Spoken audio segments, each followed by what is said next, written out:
नमस्कार। दोपहर समाचार में आपका स्वागत है।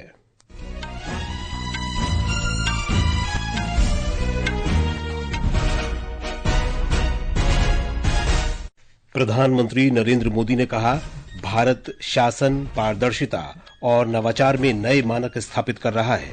श्री मोदी ने युवाओं, किसानों और महिलाओं की आकांक्षाओं को पूरा करने के लिए सिविल सेवकों से असाधारण गति से काम करने का आग्रह किया।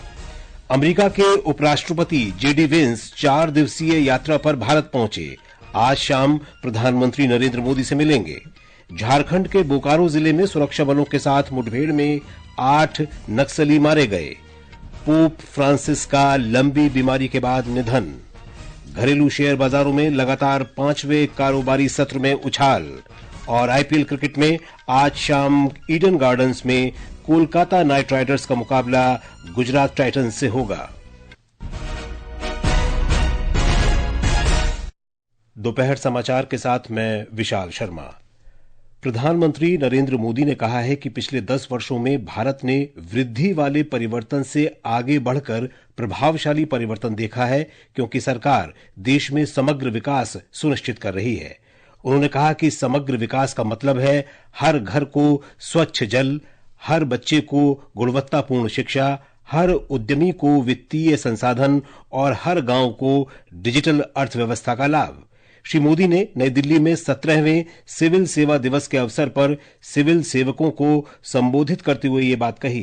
प्रधानमंत्री ने देश में युवाओं, किसानों और महिलाओं की आकांक्षाओं को पूरा करने के लिए असाधारण गति से काम करने की आवश्यकता का उल्लेख करते हुए कहा कि उनके सपने अभूतपूर्व ऊंचाइयों पर पहुंच रहे हैं।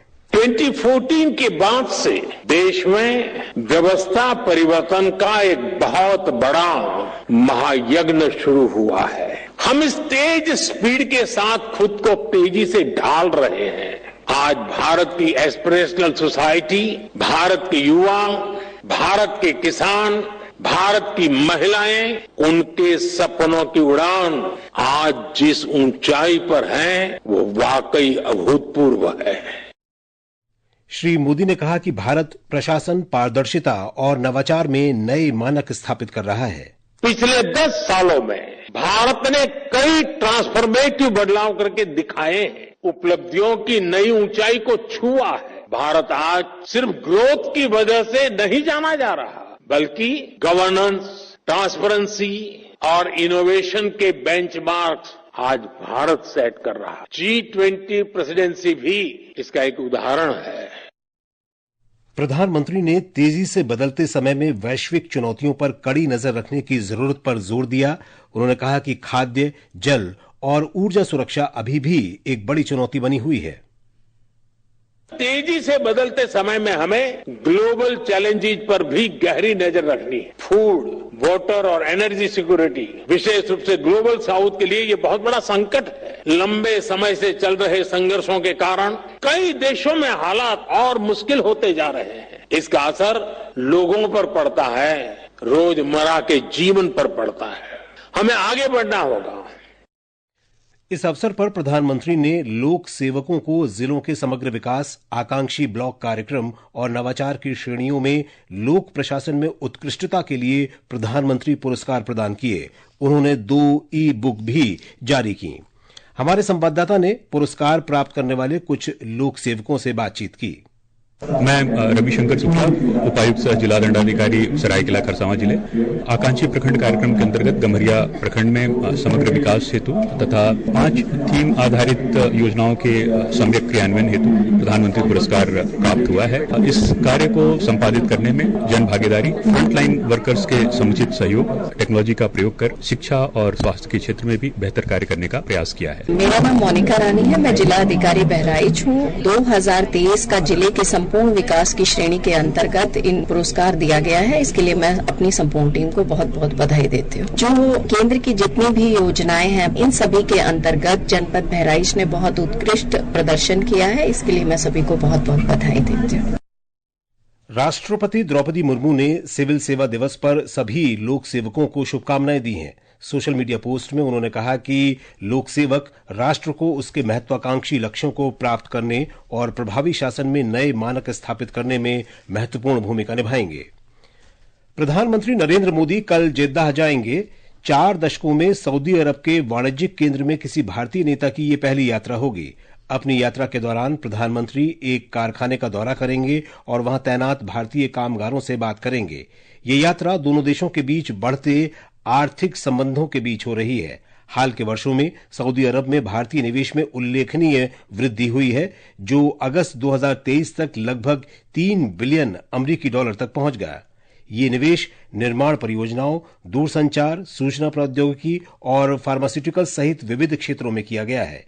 और ब्यौरा हमारे संवाददाता से। भारत की कंपनियों और कॉरपोरेट समूहों ने सऊदी अरब में अपनी मजबूत उपस्थिति दर्ज कराई है। L&T, Tata, Wipro, TCS, TCIL, Shapoorji and Pallonji, Air India, Go Air, IndiGo और स्पाइसजेट जैसे संगठनों ने सऊदी अरब में अपनी महत्वपूर्ण जगह बनाई है। दोनों देशों के बीच आर्थिक सहयोग और सांस्कृतिक आदान प्रदान से संबंध और भी सुदृढ़ हुए हैं। सऊदी अरब के वर्ष 2030 के दृष्टिकोण के अनुरूप द्विपक्षीय सांस्कृतिक गतिविधियों में तेजी आई है। वर्ष 2021 में सऊदी खेल मंत्रालय और भारत के आयुष मंत्रालय के बीच योग के क्षेत्र में सहयोग पर समझौते ज्ञापन पर हस्ताक्षर के बाद से सांस्कृतिक साझेदारी को और मजबूती मिली है। भारतीय दूतावास नियमित रूप से योग कार्यक्रमों का आयोजन करता रहा है, जिसमें अंतर्राष्ट्रीय योग दिवस का उत्सव भी शामिल है। प्रधानमंत्री की इस यात्रा से भारत और सऊदी अरब के बीच कूटनीतिक, आर्थिक और सांस्कृतिक संबंधों को और मजबूती मिलने की उम्मीद है। जेद्दाह से विनोद कुमार की रिपोर्ट के साथ समाचार कक्ष से अलका सिंह।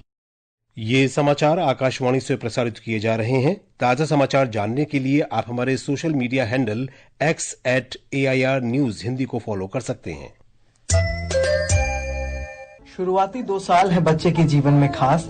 इसी दौरान होता है दिमाग का अधिकतम विकास। देखे, सुने, जाने, समझे और बढ़ाए हाथ। बचपन में मिली सीख रहे जीवन भर उसके साथ। माँ की सेहत से जुड़े हैं बच्चे के तार। अच्छी शुरुआत का यही है आधार।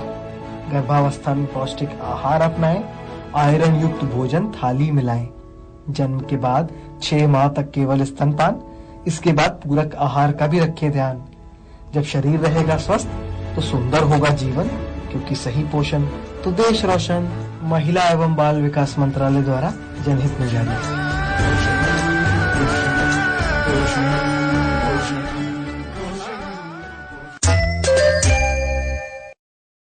दोपहर समाचार में आपका फिर स्वागत है।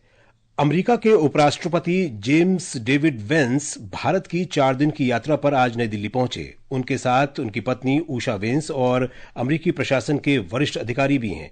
वे आज शाम प्रधानमंत्री नरेंद्र मोदी से मुलाकात करेंगे। उपराष्ट्रपति वेंस ने आज अक्षरधाम मंदिर में दर्शन किए। उनका जयपुर और आगरा जाने का भी कार्यक्रम है। ब्यौरा हमारे संवाददाता से।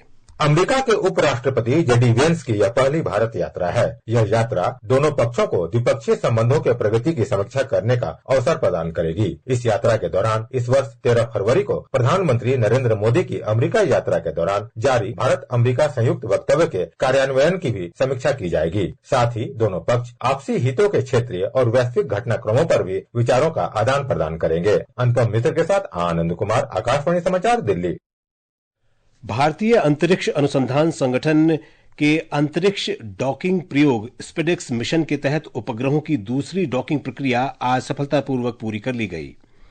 विज्ञान एवं प्रौद्योगिकी मंत्री डॉक्टर जितेंद्र सिंह ने सोशल मीडिया पोस्ट में कहा कि अगले 2 सप्ताह में ऐसे और प्रयोग किए जाने की योजना है। भारत द्वारा छोड़े गए कुछ उपग्रहों को इस साल 16 जनवरी को पहली बार सफलतापूर्वक आपस में जोड़ा गया था और इन्हें 13 मार्च को सफलतापूर्वक अलग किया गया था।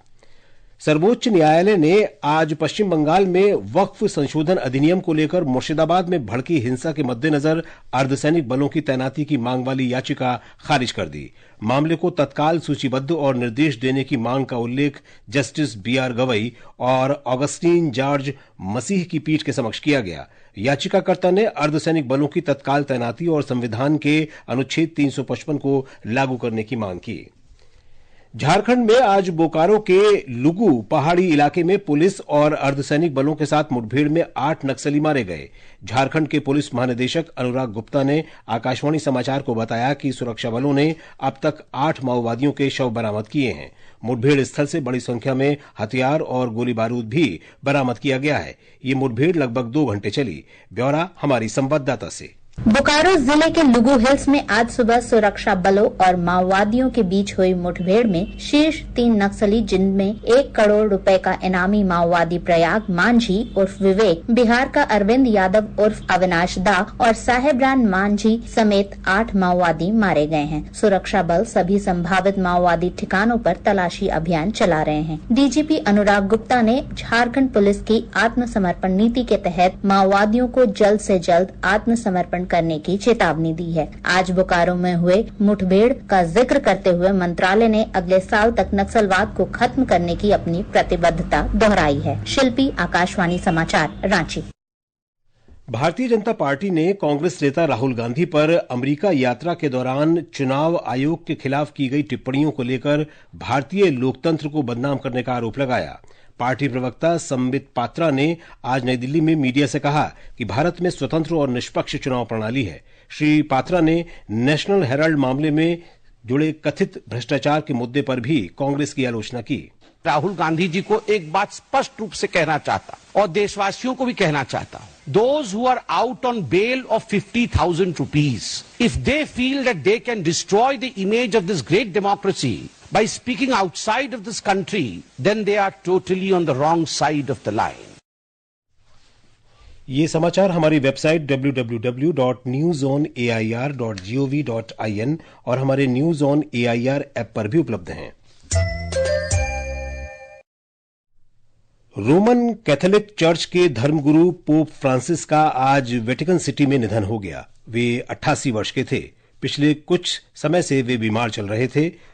पोप फ्रांसिस पहले लातीनी अमेरिकी पोप थे और वे सर्वाधिक उम्र में पोप बनने वाले व्यक्ति भी थे।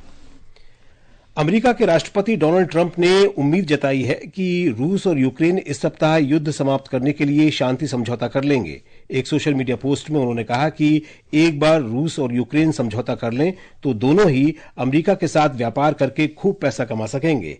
इससे पहले डोनाल्ड ट्रंप ने यह भी संकेत दिया था कि अगर कोई भी पक्ष बातचीत से पीछे हटता है तो अमेरिका शांति समझौते के लिए मध्यस्थता करने के अपने प्रयासों को छोड़ सकता है।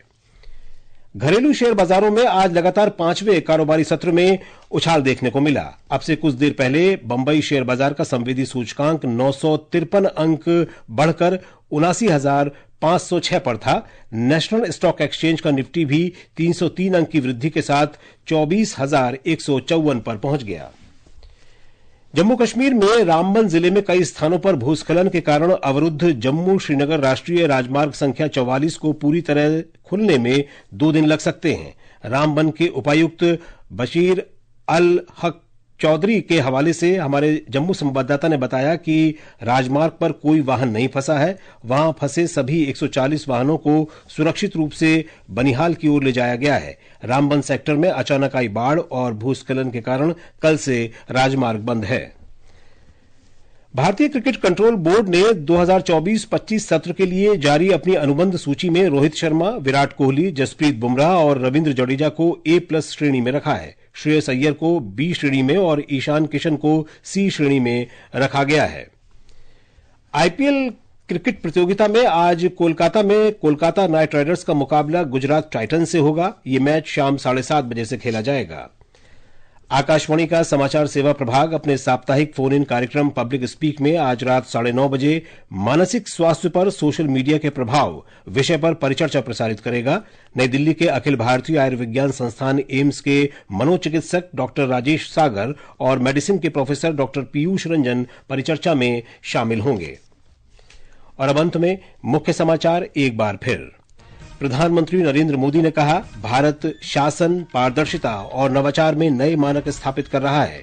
श्री मोदी ने युवाओं, किसानों और महिलाओं की आकांक्षाओं को पूरा करने के लिए लोक सेवकों से असाधारण गति से काम करने का आग्रह किया।